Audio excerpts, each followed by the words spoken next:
Today, we're still forging ahead, over 30,000 Americans strong, 60 sites, 16 states, proud, focused, unshakable.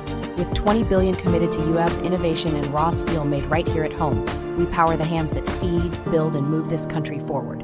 As we spearhead new product development, cutting-edge technologies, and more advanced manufacturing. Everything that we do at John Deere starts with our customers, who provide food, fuel, clothing, shelter, and infrastructure for the world. A $20 billion bombshell dropped by John Deere confirms the commitment to invest in the United States over the next decade. This isn't just some rumor or unconfirmed report. It comes straight from CEO John May's Q2 2025 earnings call. And this also isn't some sort of damage control or a PR stunt. Deere has been providing jobs, manufacturing, and quality to the U.S. for nearly 2 decades, and they plan on doing so with a fervor over the next decade. If anything, it confirms that this has nothing to do with Mexico, or the tariffs. We'll come to it later. This is John Deere saying clearly, we're here to stay for a long time. Corporate headlines have dominated the space for some time now. They've been all about offshoring, outsourcing, and a lot of political finger-pointing. But amidst the chaos, Deere doubled down on its promise and loyalty to the U.S. This is a message for their investors, for the politicians, and most importantly, for the rural communities. Many believed that Deere might hedge its bets, but it looks like they're planting their flag instead. It's a very smart decision, and no matter what they say about not being involved in politics, it's always great to have some credit in the bank with such a major investment promise. This will be more than just some sort of quarterly positioning. It's about how Deere understands their role in starting resilience at home. So what does a $20 billion investment in America look like? Well, the CEO has answered it. This isn't just a number. Think of it more like a full-scale economic engine.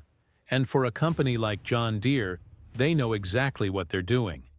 It's not their first rodeo. They've had many plays at domestic growth. Back in 2019, they invested over $2 billion into U.S. factories, which helped generate over $20 billion in economic activity. And they've already added hundreds of millions over the last few months to improve their manufacturing imprint in the U.S. They've got 60 facilities across 16 states, and that tells you what you need to know about their investment. They're not symbolically siding with the country. They've got a tangible commitment to building in America. Some of their projects have already begun, like a 120,000 square foot expansion of their facility in Missouri. The idea is to add more sustainable production and efficient pipelines. They've done the same in North Carolina by constructing a brand new excavator factory, allowing for more local jobs. In Tennessee, they unveiled expansion to their turf equipment plant and have been meeting growing demand for commercial and residential mowing equipment for quite some time now. Also in Iowa, many new assembly lines are being installed to increase production of the powerful high-horsepower tractor, a favorite workhorse among farmers and a feat of modern agriculture. As we look forward, we're more excited than ever about the opportunities ahead and our ability to drive unparalleled value for our customers worldwide by leveraging our rich heritage. And more than just investment, it's about people. Deere's already employing over 30,000 Americans directly. Another 50,000 work on their independent dealerships across the U.S., and now the plan is to move outward into smaller towns, farming communities, and small businesses. Even the John Deere Foundation has committed $200 million to a number of community initiatives by 2031, which includes everything from food security and disaster relief to education and workforce training. This opens the doors for everyone to participate, especially targeting the veterans, having already placed 450 U.S. military veterans into civilian jobs. Bit by bit, Deere is investing in people and potential. providing a 101 course on community building. John Deere is moving some production from Iowa to Mexico. The company is acquiring land there to build a facility that will be operational by 2026. The question is, why is Deere suddenly dominating the news? Most other corporations don't get this kind of coverage, so why the increased interest in John Deere?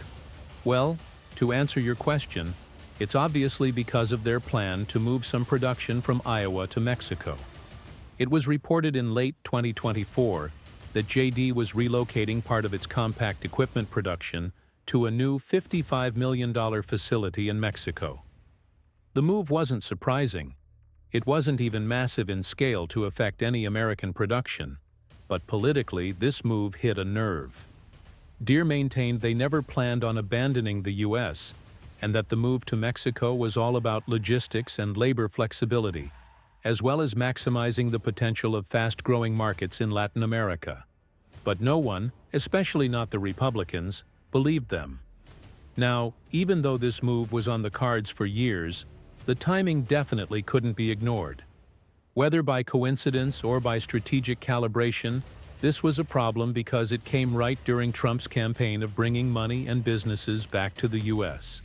So the president wanted to make an example out of it and announced unprecedented tariffs. Just notifying John Deere right now, if you do that, we're putting a 200% tariff on everything that you want to sell into the United States, so that if I win, John Deere is going to be paying a 200%. Yeah, he promised to subject them to a 200% tariff on any products imported from Mexico.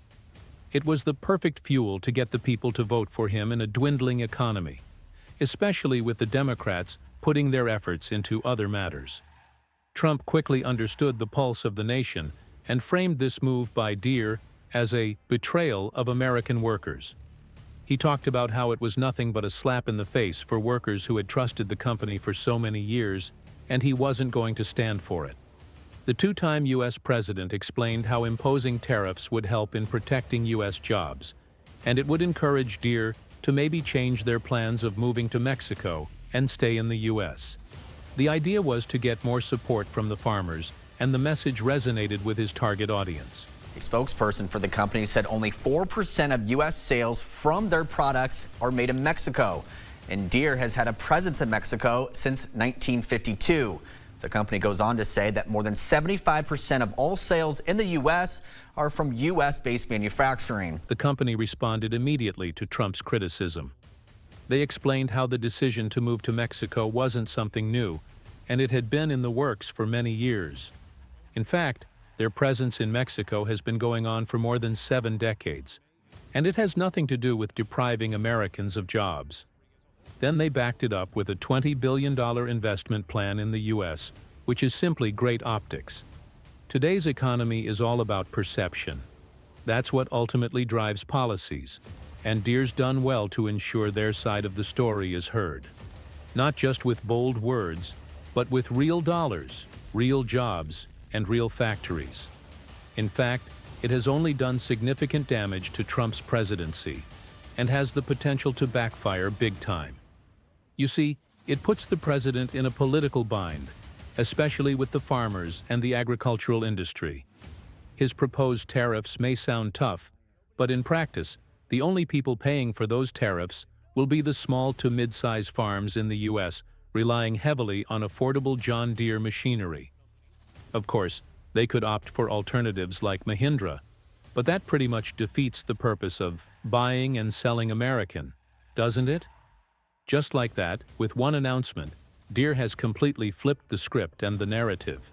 Now, it's Trump who comes across as insensitive with rural America's needs, while Deere is out there cutting ribbons and hiring veterans. Hundreds of jobs out of those 33,000 maybe in the U.S., but they'd probably be doing other things. So that's a benefit for that community. Yeah. But on balance, tariffs tend to raise prices, which is okay, just so long as you understand the trade-off might be higher employment in a certain region. And then there's this part of the entire problem that most Republicans aren't considering. Yeah, the tariffs might help protect a very small number of jobs, but ultimately, tariffs don't really punish manufacturers. Are the people of America prepared to deal with these protectionist policies? Do they know what they're getting into? And are they prepared to deal with the blowback? Luckily for them, Deere has already announced their $20 billion plan over the next 10 years. That helps keep them in the good books as well as creates thousands of jobs for people. But the president and his team have already framed this as a victory of the threats of tariffs, creating a business versus politics framework. But John Deere isn't concerned with damage control.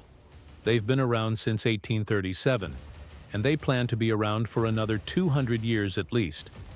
It remains to be seen if the president will come up with a change in his policy, which is another big gamble because then every other company looking to move their business abroad might call the tariffs out as reactionary policies.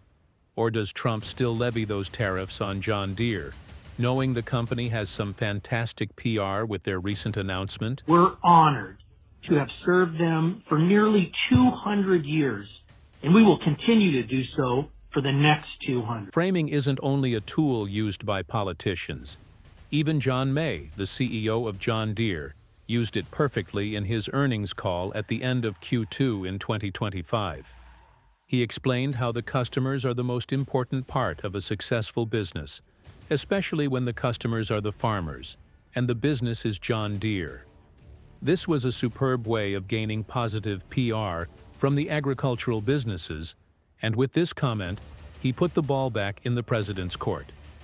As if to say, sure, go ahead and apply those tariffs.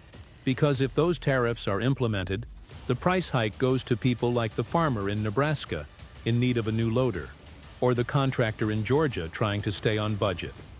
These people will be the ones paying more and waiting longer. And even though President Trump keeps on promising protection, the farmers will be suffering. Meanwhile, Deere gets to stand out of the firing line, play their cards right, invest big money back in the U.S., and continue with their plans of becoming more market competitive as well as sustainable. What Trump thought would be a great way of bullying a great American company has only backfired completely. How do you think the President of the U.S. will respond to this latest development? Don't forget to check out our other video on John Deere and Trump.